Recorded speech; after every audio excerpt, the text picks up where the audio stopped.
Good evening and welcome to Estuary TV News. Coming up tonight, we meet the club who are in need of volunteers. I'd definitely like someone else to come along that's interested in people with learning disabilities. And joining me in the studio is Stu Cox with the sports news. But first, here's James Dunn with the news headlines. Hello and welcome to Estuary TV News. In the headlines today, major changes on the Humber Bridge and Caister children bring history to life.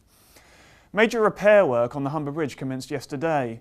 A lane going southbound is closed and the speed limit reduced to 30 miles per hour, while A-frames connecting the bridge deck to the towers are replaced. It coincides with work to upgrade the toll system. The number of booths has been reduced from 4 to 3 at busy periods and 1 or 2 at quieter times, which has caused tailbacks between 8 and 9 a.m. Monday to Thursday. But when it is complete, drivers will be able to fit a small tag to the car registered to an online account, which will allow them to drive straight through a designated lane without stopping at a booth at all. Bridgemaster Peter Hill said it was exciting news for the bridge, which will be the first in the UK to introduce a free-flow toll system. A 16-year-old footballer is critically ill in hospital after being struck with a ball during a game in Louth. The Louth Old Boys player was airlifted to Grimsby Hospital on Sunday, where he is now critical but stable. There was speculation that he suffered a head injury or a cardiac arrest, but East Midlands Ambulance Service believe it is a rare traumatic injury caused by the ball hitting the player at force. The hugely unpopular 30 miles per hour limit on Peaks Parkway may not be in the council's agenda again until March. 1,544 people signed an online petition which ended this weekend to remove the speed cameras, but Councillor Philip Jackson was told the issue was not urgent when he asked for it to be debated at a meeting last week. He didn't want to call a full council meeting specifically about the issue, but feels it needs to be reviewed before the next scheduled meeting in March. A hospice will be offering fine dining this December in a drive to raise £10,000. Grimsby-trained chef Andrew O'Connor is running the pop-up restaurant inside St Andrew's Hospice, offering a 4-course meal for £30 a head from Thursday until the 19th of December. Mr O'Connor, who now lives and works on the Scilly Isles, said he's looking forward to the challenge of creating a restaurant experience in the building on Peaks Lane. It beats a lot of the things that we've done. I mean, the only thing that we've done that raises more than this really is our sleep walk, which is phenomenal. So we're really, really pleased to have this on board, you know, and to look at making that £10,000. It's going to be the same menu throughout the whole 15 nights, but there are some smoking effects and things like that which will be at the table. So when they open the dishes, the smoke will be coming out. Hull City Council wants more residents to have their say on what services are protected as they try to find £48 million in savings due to cuts to their budget over the next 2 years. The Value Hull survey is available on their website until December the 19th. North Lincolnshire Council is collecting clothes for poor people all over the world.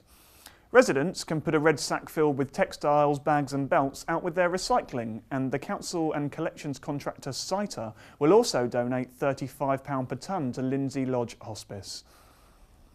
Children from Caister have been bringing history to life with a multimedia project at a local library.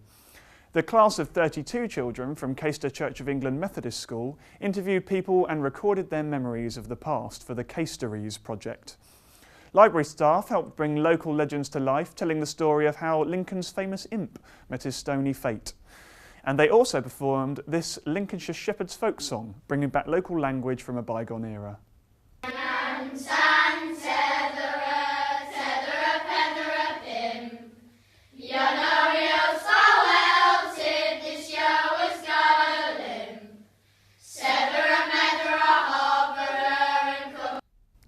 That's all from Estuary TV News. See you for the next bulletin. Now, there are many people in the area doing good causes. Down Humberston Fitties, there is one couple that have made a name for themselves by serving refreshments, which includes homemade cakes. People come from far and wide to sample them, and it's all for a good cause. We sent James Dunn to their chalet to find out what they do. I'm here with David and Diane Tovey, who've been fundraising for the RNLI here in their chalet on the Fitties for 8 years now. And after another year of hard fundraising, I've come to ask them a little bit about what it is they do and why they do it. So first of all, Diane, how much would you say you make on your average weekend of cake making?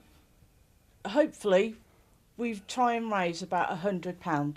Try and raise a bit more if we can, but if we make £100 in a weekend, it's fine.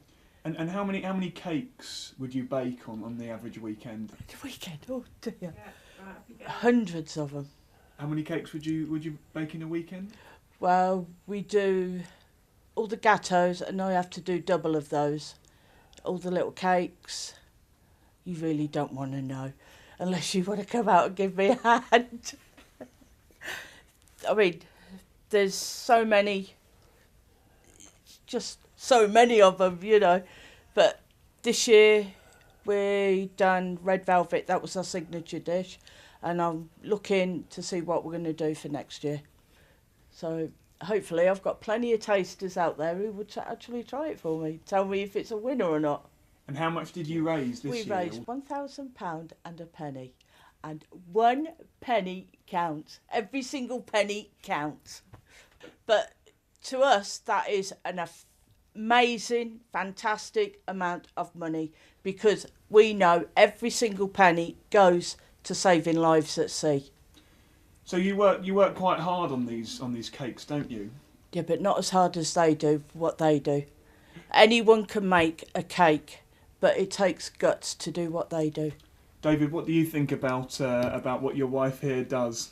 Oh, it's fantastic. I must admit, there's a lot goes into making these cakes. Oh yeah.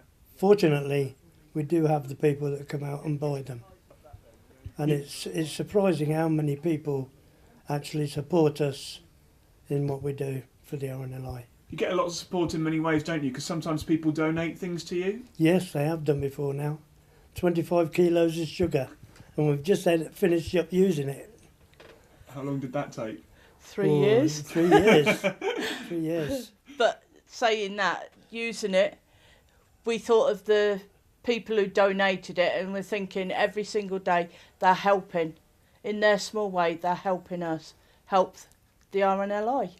And you two are both... We do actually get a reduction on some of our stuff we buy.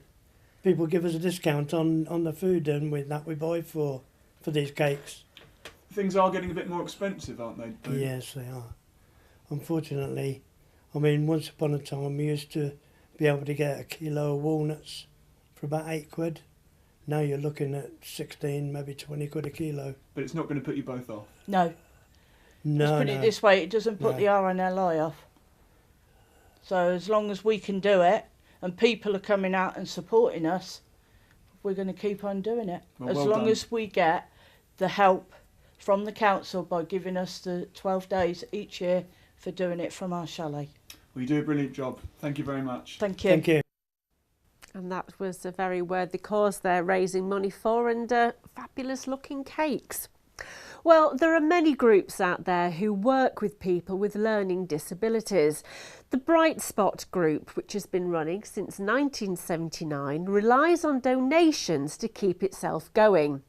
I went along to meet the group during their Christmas craft session, as they're in need of help. Between the volunteers, they've clocked up 80 years service and now are seeking younger people to help out. Would like a younger person to come in. I don't know whether we'd need this person on a permanent basis, or whether a week when someone's off, because we've only 6 members now, so two people can cope with them actually.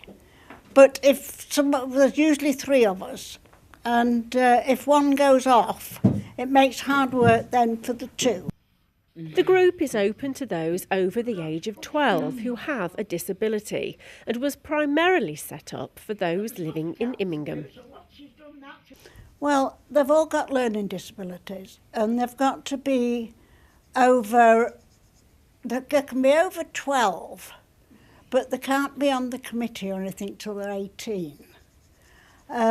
We do it, we really do it so that parents get a break from their charges for the 2 hours.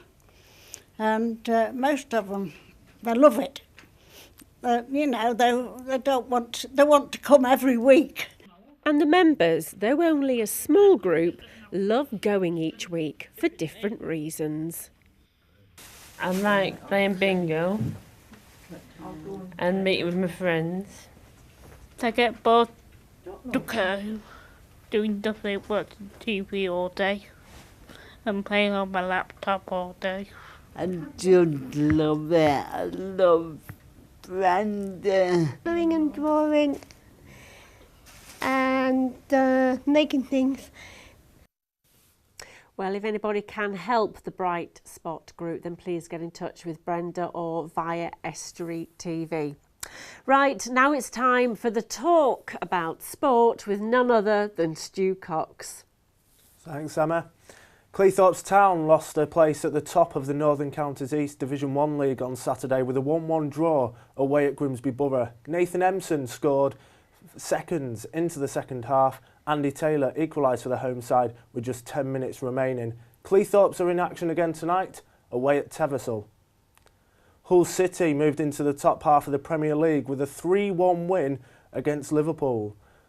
Jake Livermore, David Mailer and an own goal from Martin Skirtle gave the Tigers the 3 points, which was marred by comments by the owner before the game. It was FA Trophy action over the weekend for Grimsby Town, Lincoln City and North Ferriby. Grimsby have a replay tonight against Colville. The winners will play Barnet at the Hive on the 14th of December. Lincoln beat Stalybridge Celtic of the Squill North 5-1 and North Ferriby beat Conference Premier Hyde by 2-1. Former Mariners striker Nathan Jarman scoring in the first minute of the game. Another Lincoln side, Lincoln Moorlands, slipped to an 11-0 defeat on Saturday against Pickering Town. Josh Greening, Jimmy Beadle and Joe Danby got 10 goals between them for the host. Louth remained bottom of the Northern Counties East League Division 1 with another defeat, this time at home to Hull-based Hull Road Rangers. The game marked the return of Alex Garner to Park Avenue, but can they change it round? They travel to Knaresborough next week. Liam Dickens, Jordan Thulis and Michael Jacklin got the 3 goals for Brig as they had an entertaining 3-3 draw away at Bedworth United. Brig are in action again tonight with the Dooton Cup against Scarborough Athletic, and the Zebras remain 18th in the table.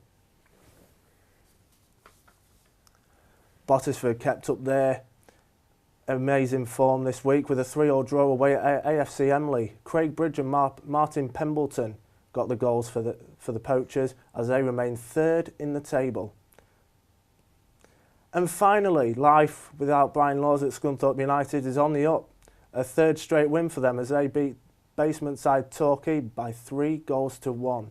Sam Winnell, the Scunthorpe top scorer, an own goal from Aaron O'Connor and the first ever senior goal from Hakeeb Adelakan with the goals for the Iron. The result moves the Iron up to 4th place.